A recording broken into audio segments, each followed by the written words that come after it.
Welcome to This Feels Familiar. I'm your host, Minaa B. I'm a therapist, author, and creator of the Siblinghood Theory, and this show explores the themes of belonging, conflict, and the relational patterns shaping your life. Let's dive in.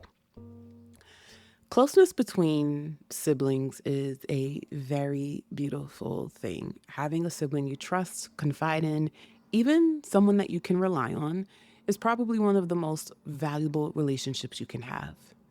There's nothing inherently wrong with being close to your sibling, but there is a line. And when that line gets crossed, closeness becomes codependency. When you can't make decisions without your sibling, when your identity is so wrapped up in theirs that you don't know where you end and they begin, when your siblings' problems consume you to the point that you can't function unless they're okay, and when you can't imagine your life without them in it constantly. That's not closeness anymore. That's enmeshment. And while it might feel like an unbreakable bond, it's actually limiting both of you in ways that will affect your entire life. So if you can't function without your sibling, if your world revolves around them 24/7, if the thought of them living their own life without you feels threatening, well, this episode is for you. Now, before I dive in deeper, please take a moment to subscribe to the show so that you don't miss an episode. So, what is sibling codependency? Codependency between siblings is when the relationship becomes so enmeshed that one or both siblings can't function independently. Your sense of self is entangled with your siblings. Your emotional state depends on theirs. Your decisions are made based on maintaining the relationship rather than pursuing your own growth. It's when closeness crosses into consumption, when the relationship isn't just important, it's everything. So here are some signs of sibling codependency. First, you can't make major decisions without your siblings' input or approval. Choosing a college, taking a job, ending a relationship, moving to a new city. You need your sibling to weigh in, and if they don't approve, you feel paralyzed. That is the key here. It's okay to want someone's maybe feedback or advice on something, but you still have to be your own person. And it's also okay to recognize that maybe you and your sibling might have differing opinions. But if you feel paralyzed, what that means is their opinion holds more weight than your own judgment. The second thing is your identity is wrapped up in being their sibling. You might even introduce yourself as so and so's sister or so and so's brother before you introduce yourself as your own person. You define yourself through the relationship, and when people ask who you are, you don't really know how to identify yourself without talking about you and your sibling as a unit. The next thing is that your siblings' emotions dictate your emotional state. If they're upset, you're upset. If they're struggling, you can't focus on anything else. You absorb their feelings as your own, and you can't be okay unless they're okay. Another thing is you feel responsible for solving all of their problems.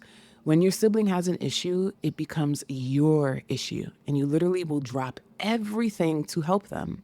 You take on their stress, their responsibilities, their emotional labor, and you can't let them struggle without intervening. Another common one I see is that you can't tolerate distance or separation. And so if your sibling moves away, gets into a serious relationship, or spends more time with other people, you may start to feel abandoned.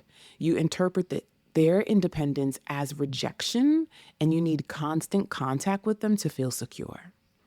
Another thing is that you may struggle in romantic relationships because your sibling comes first.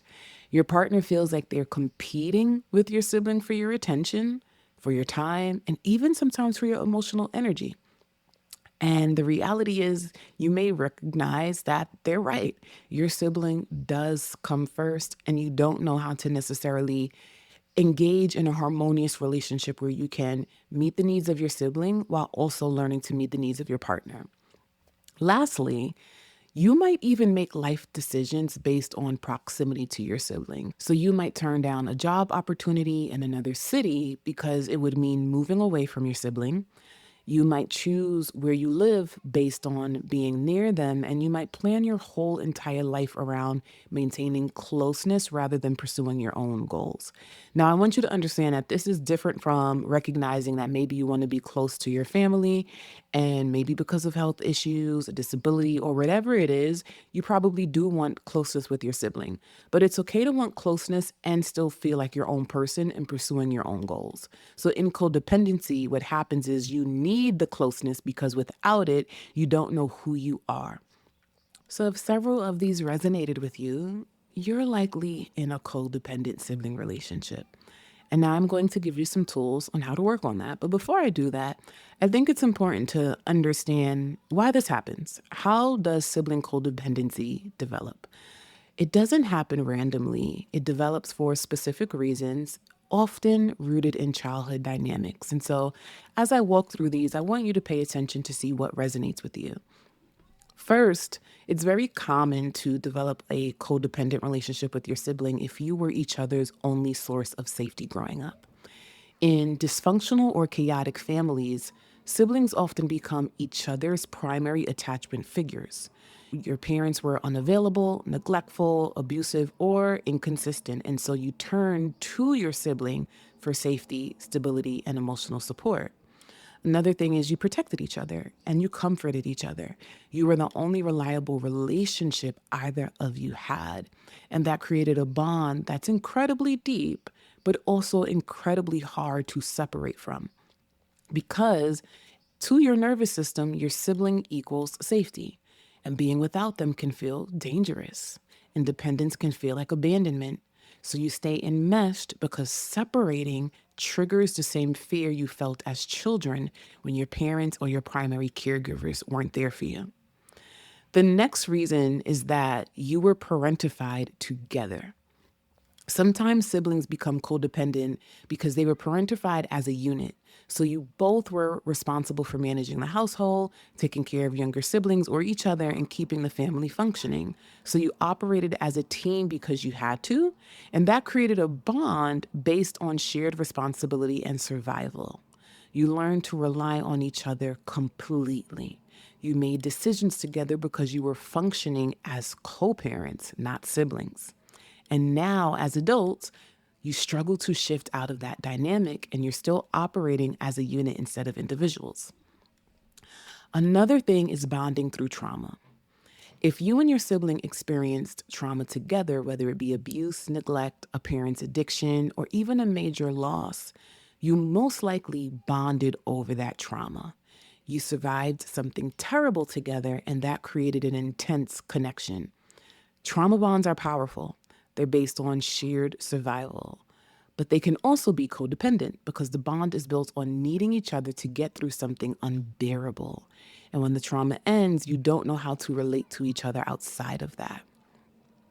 Another thing is you grew up in unhealthy family dynamics that discouraged individuation. This is a very common thing. Some families are naturally enmeshed. Some families actively discourage children from developing independence. They promote enmeshment as loyalty. They treat differentiation as betrayal.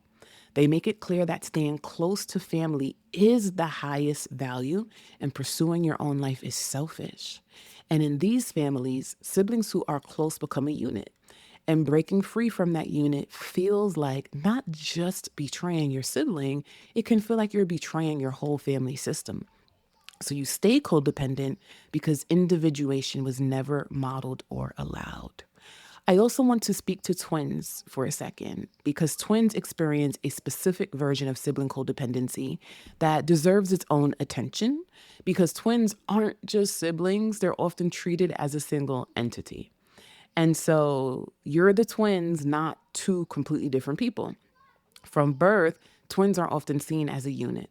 People refer to you collectively. You're dressed the same, you're given matching toys, you're expected to do everything together, you're constantly compared to each other. Your individuality is minimized in favor of your twin identity. And this can send a message. Your value is in being a twin, not in being yourself. Your identity is the relationship, not your individual personhood. Another thing is differentiation is seen as rejection. When twins try to individuate, when one chooses different clothes, different friends, different interests, it's often met with resistance. Parents get upset because they like the matching twin aesthetic. Friends are confused because they're used to you as a package in a deal. And the twin who's differentiating is often made to feel like they're betraying their sibling, and the sibling might actually feel that way as well. So twins learn being different from your twin means losing connection, and being your own person means potentially being alone. Another thing is identity confusion. Many twins struggle with knowing who they are outside of being a twin. So they think, if I'm not defined by this relationship, then who am I? What makes me special? What's my identity? Because you grew up being merged with your sibling. And what made you unique and special was the fact that you are literally identical to someone else, or even if you're a fraternal twin, there is a special place that twins have in society because you are a peer and you're a unit. You've been told your whole life that being a twin is your identity. So when you try to step into your own personhood, you can feel lost. And many twins may struggle to feel like they have a struggle around identifying their sense of self that's separate from their twin. Now, the last thing is this is very common where there's pressure to stay connected. Twins often feel enormous pressure, whether it be internal or external, to stay as close as they were in childhood. If they grow apart, people may say things like, but you're twins. Aren't you supposed to be inseparable? Your own twin might even tell you that. As if being a twin means you're required to maintain enmeshment forever. But here's the truth. Being a twin doesn't mean you have to be codependent. You can be twins and still be two separate people with separate lives, separate identities, and a healthy, boundaried relationship. So, how do you know if you're codependent or just close? I'm sure that's a common question people ask themselves all the time. And so, let's break this down. Understand that healthy closeness looks like this. You enjoy spending time with your sibling, and you also enjoy spending time apart. You value their opinion, but you trust your own judgment and can make decisions independently. You support them when they're struggling, but you don't absorb their problems as your own. You have your own identity, your own friends, your own life, and your sibling has theirs. You can celebrate when they do things without you because you want them to have a full life, even if it means less time together. Distance doesn't threaten the relationship. This is the most important part. Distance doesn't threaten the relationship. You can be physically apart and emotionally connected. You're two whole people who choose to be close. Codependency, on the other hand, looks like this. You can't enjoy anything unless your sibling is a part of it. You need their approval to feel confident in your decisions. When they're struggling, you drop everything and can't function until they're okay. You don't have a strong sense of who you are outside of the relationship. You feel threatened when they spend time with other people, when they make new friends that they seem to be really close with, or even when they get into romantic partnership and things start to shift in how close you are. Distance can feel like abandonment, and you need constant contact to feel secure in the relationship. You're two half people trying to make one whole. The difference is autonomy. In healthy closeness, you're both autonomous individuals who choose connection.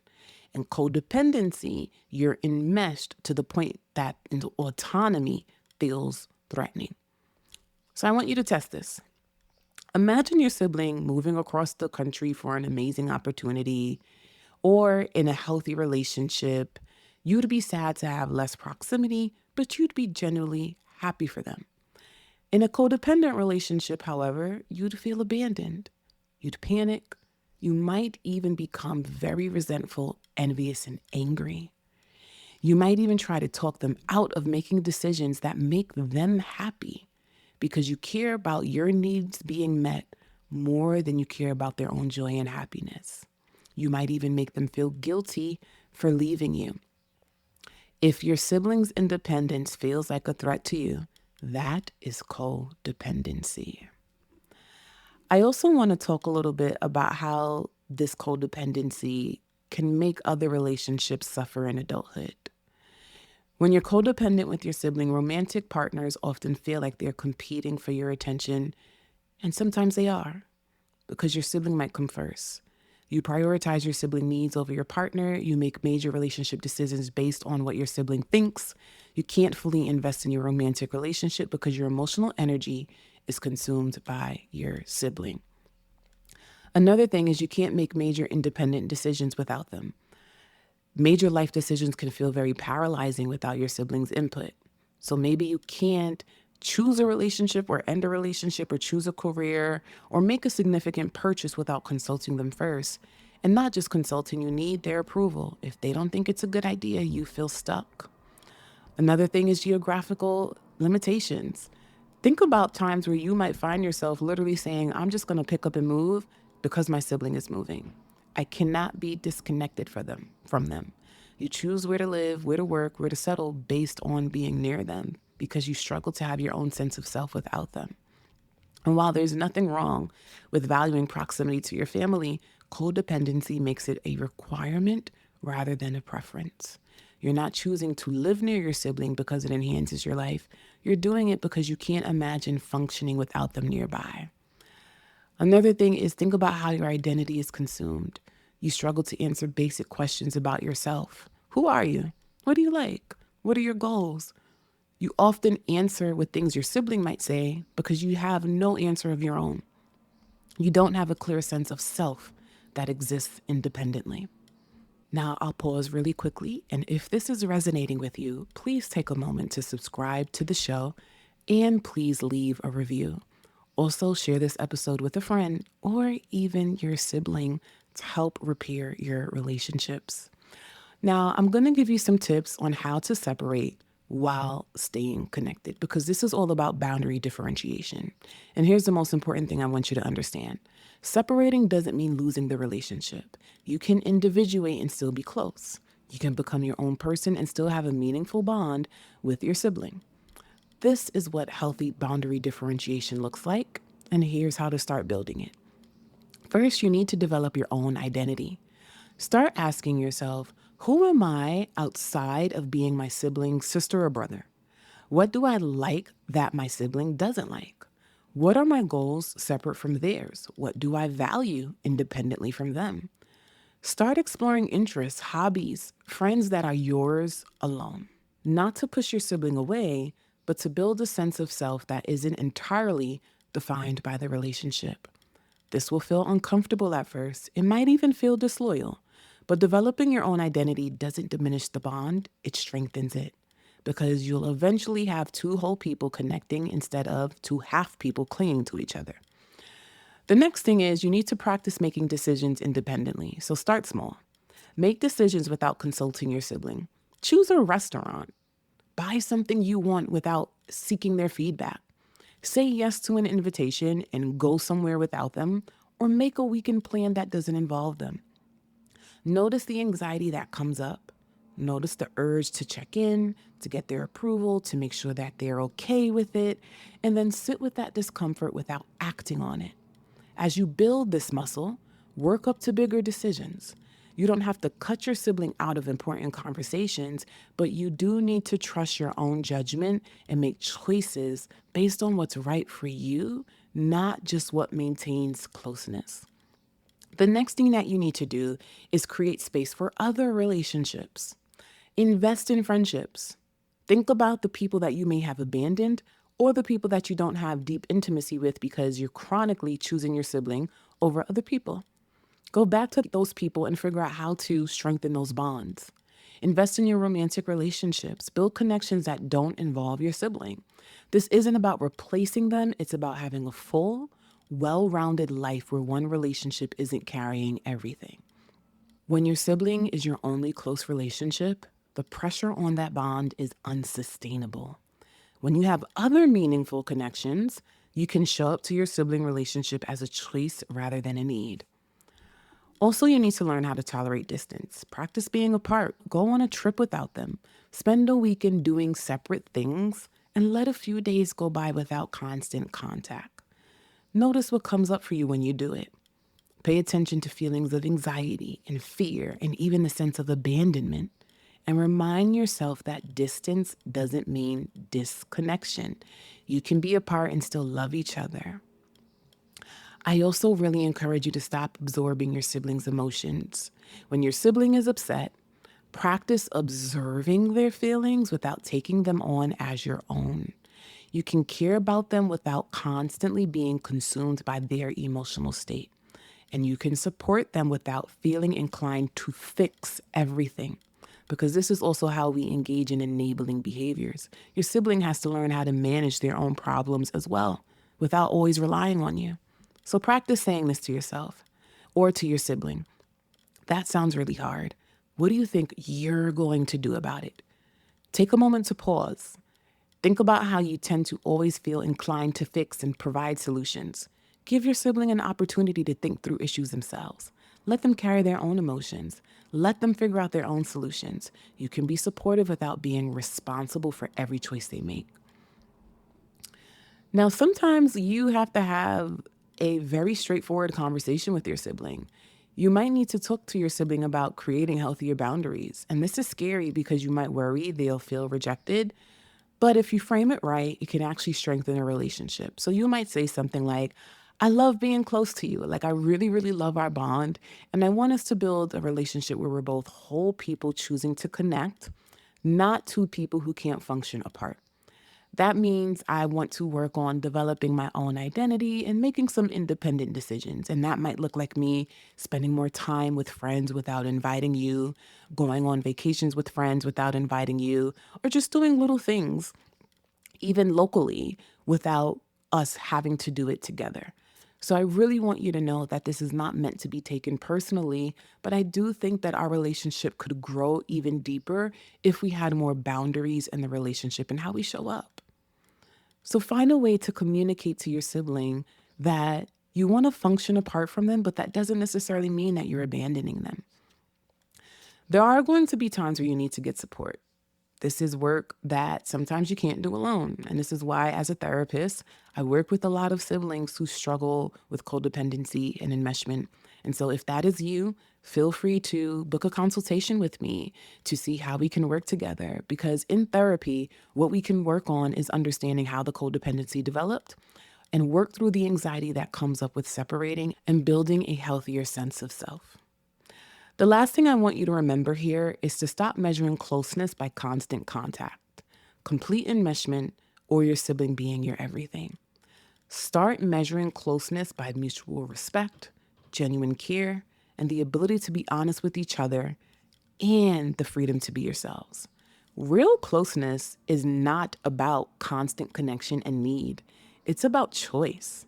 You choose to stay connected because you want to, because the relationship adds value to both of your lives, not because you can't survive without each other. That is a huge difference. So here's what I want you to take from this episode. If you're codependent with your sibling, it doesn't mean you love them too much. It means the relationship has crossed from healthy closeness to enmeshment, and that's limiting both of you, or all of you. You can love your sibling deeply and still be your own person. You can be close and still have boundaries. You can individuate and still stay connected. In fact, the healthiest sibling relationships I see are between two whole autonomous people who constantly choose each other, not two people who need each other to function and survive. Separating doesn't mean losing the relationship. It means building something sustainable, something that allows both of you to grow, to pursue your own lives, and to have your own identities, and to still be there for each other in meaningful ways. You deserve to know who you are outside of being your sibling's sibling, and your sibling deserves the same. Differentiation isn't betrayal, it is growth. And it's the only way to build a relationship that can last a lifetime without that relationship consuming you, because eventually that is how resentment builds. So if this episode resonated with you, please take a moment to rate and subscribe to the show. And most importantly, wherever it is that you're listening, please leave a 5-star review and a comment, because that is what helps the show grow. I also encourage you to subscribe to my newsletter, All the Hard Things, on Substack. It is a weekly newsletter that goes out every Thursday, and I would love for you to grab a copy of my book, Owning Our Struggles, which is available wherever books are sold. So here's the key thing I want you to remember from this episode. You can individuate and still be close to your sibling. Separating while staying connected is possible through healthy boundary differentiation. You're not betraying your sibling by becoming your own person. You're building a relationship between two whole people, and that is what makes closeness sustainable. Until next time.